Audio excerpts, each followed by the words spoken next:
Fala galerinha, tudo bem com vocês? Estamos aqui para falar sobre Apocalipse capítulo 13, versículo 18. Exatamente este texto que fala sobre o sinal da besta. Ó Garelli. Não. Então gente, vamos falar sobre a numeração 666 e vamos falar sobre qual variante textual está correta, ok? Então temos aqui essa introdução, basicamente como que funciona, porque iremos tratar sobre o sinal Haragma e iremos falar também sobre as variantes textuais sobre essa numeração. Então, na interpretação hebraica, geometria, a palavra hebraica deriva da grega geometria, no caso geometria, que dá origem à nossa geometria. É um sistema de dedução do sod, segredo, de um texto por meio da localização de uma relação relevante entre as palavras cujos números são idênticos ou se relacionam pela simples aritmética. Tanto no alfabeto hebraico como no grego, cada letra corresponde a um número. As 9 primeiras letras correspondem aos números de 1 a 9. As 9 letras seguintes, de 10 a 90, e as últimas letras, as centenas. O número de uma palavra ou nome é a soma dos equivalentes numéricos das letras. Então percebe que cada letra, tanto do hebraico quanto do grego, elas correspondem a uma numeração. E essa numeração faz com que conseguimos fazer algumas deduções daquilo que elas realmente são. E isso se encontra no versículo 18 do capítulo 13 de Apocalipse e entre outros 6 textos presentes. Ok? Outros 6 textos presentes sobre a questão do sinal da besta. Ó. Deixando bem especificamente aqui. Temos essa imagem aqui que parece bem confusa, mas depois eu vou explicar com mais calma. E vamos para o que interessa. Temos essa palavrinha grega aqui, que significa 666. Então temos o Ri, que significa 600, segundo a geometria grega. Temos o Kisi, que pela geometria é 60, e o sigma final, que é o 6, fazendo com que essa palavra ou essas letras significam 666. A mesma forma aqui, hexacócia executa 666. Ela faz referência ao 666 também, que depois iremos ver nas variações dos textos gregos que aparece tanto essa frase aqui quanto essa aqui. Então, a numeração 666, ela aponta para o imperador do primeiro século chamado Nero César. Nero César era um doidão da época do primeiro século, ele era um imperador, a qual ele usava o Coliseu de Roma para torturar e matar cristãos. Ele fazia com que os cristãos fossem mortos para que pudessem fazer estacas de luminárias para o seu jardim imenso e glorioso e luxuoso. E Nero César, ele botou fogo no próprio império para poder acusar cristãos e judeus enquanto ele tocava sua harpa. Isso a gente observa em escritos históricos como Erliquens, José Gonzalez, José de Cesareia, Flávio Josefo. Então temos historiadores que comprovam essa historicidade a qual Nero César fez, e percebemos então que ele não passava de um doido enquanto matavam os cristãos. E acontece que nesse atear de fogo, ele começa pelo celeiro de Roma, vai alastrando fogo por toda Roma e deixando apenas 2 bairros a qual não pegaram fogo, que foi um bairro de judeu e um bairro de cristãos. Então acontece essa infelicidade nesse período do primeiro século, e uma parte acreditou em Nero, porque Nero colocou a culpa nos cristãos e judeus, e outra parte não acreditou em Nero, vendo que ele de fato era um imperador bem louco, bem doidão da cabeça. Então, tanto o número 666 quanto o número 676 aponta para o nome Nero César. Então, quando João escreve Apocalipse no ano 96 depois de Cristo, ele vive debaixo de um imperador romano chamado Domiciano. Domiciano. Aí fica a questão. Ele era um imperador já desse final do primeiro século, que ele é tão ruim quanto Nero. Então os cristãos da época, principalmente os judeus e cristãos que liam Apocalipse 13, eles percebiam que esse sinal, essa numeração apontava muito bem para o imperador romano, um imperador muito ruim, que por conta da sua imposição religiosa, porque todo imperador ele se achava um deus e queria que todos reverenciassem ao imperador, porque ele era a imagem suprema ali e tudo mais, e tinha todo aquele panteão de deuses de Roma e etc.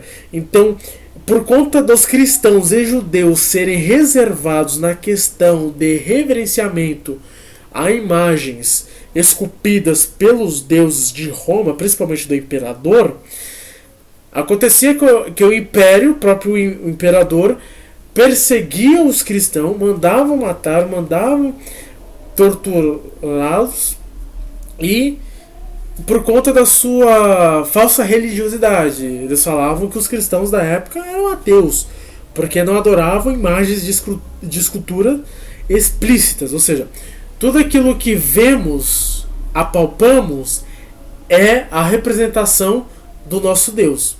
Porém, se lermos o primeiro mandamento de Êxodo 20, percebemos que não adoramos algo físico, e sim algo metafísico.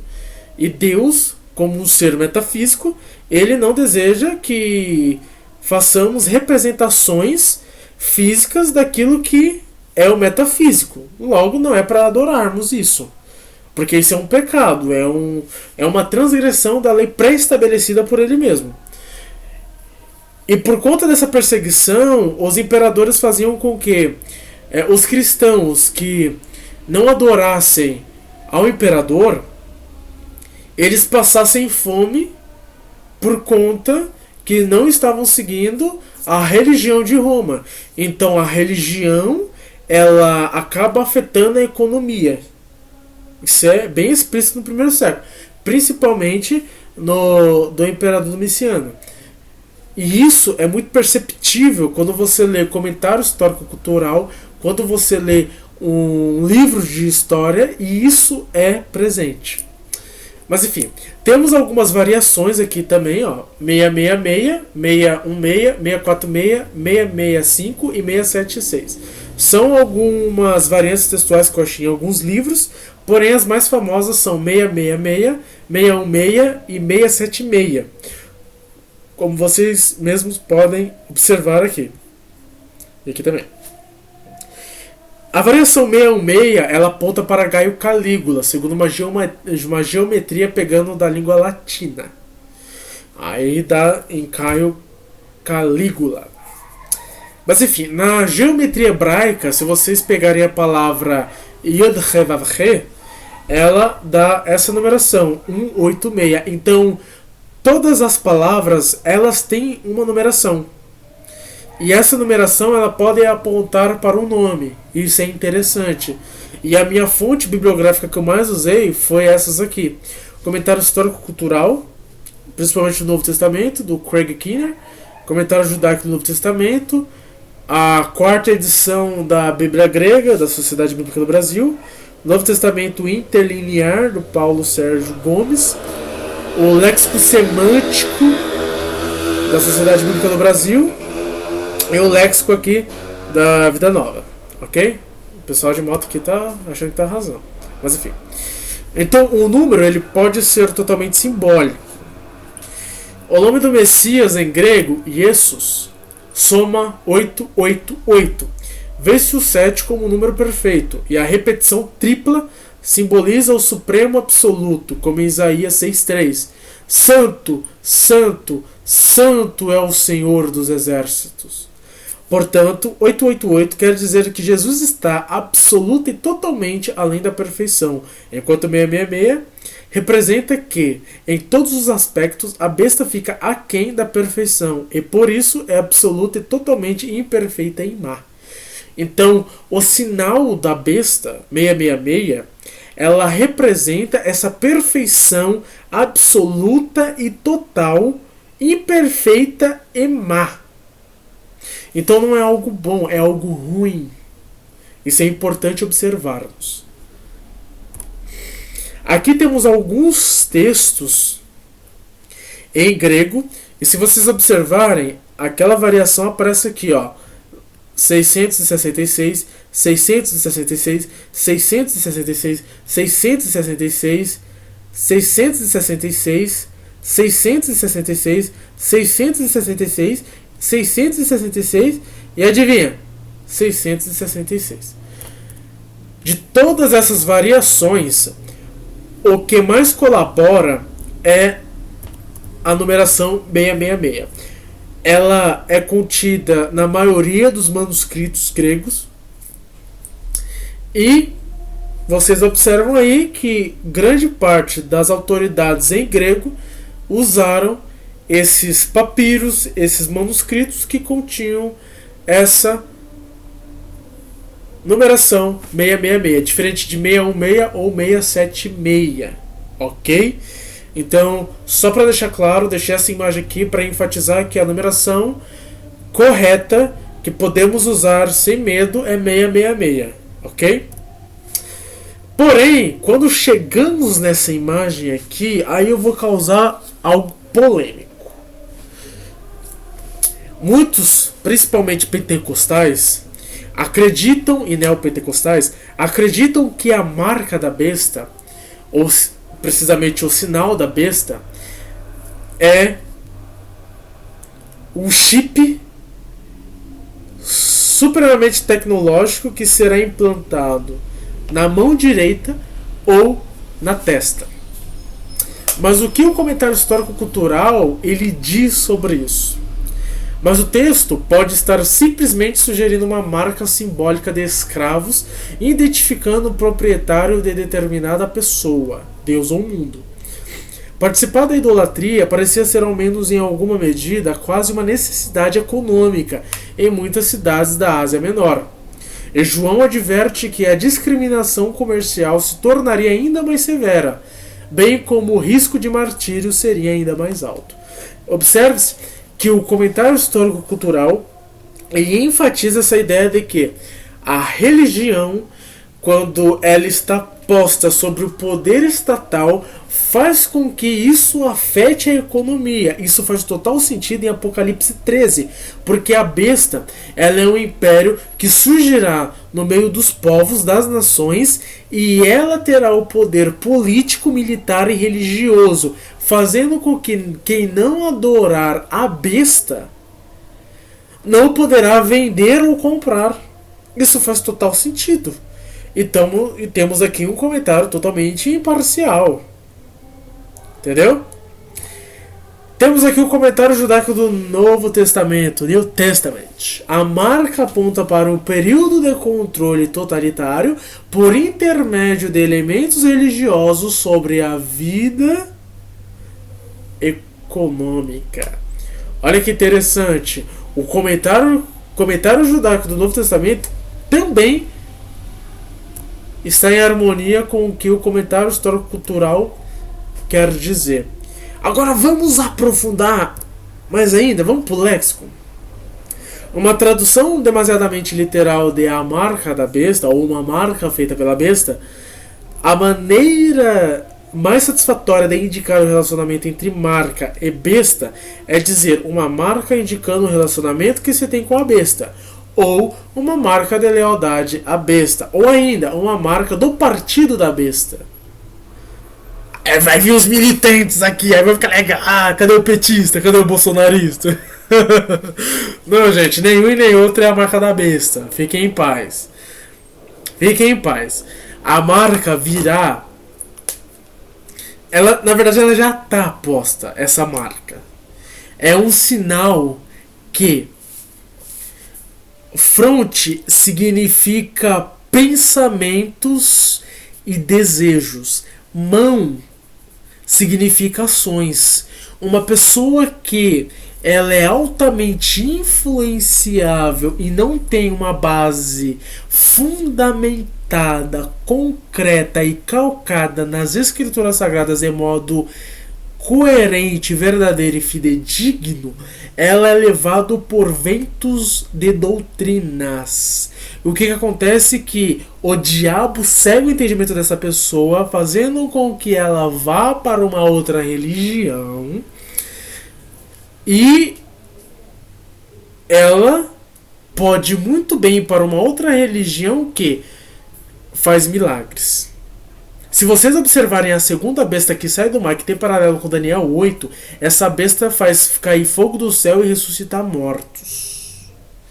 Tem coisa mais fidedigna do que acreditar naquilo que vemos?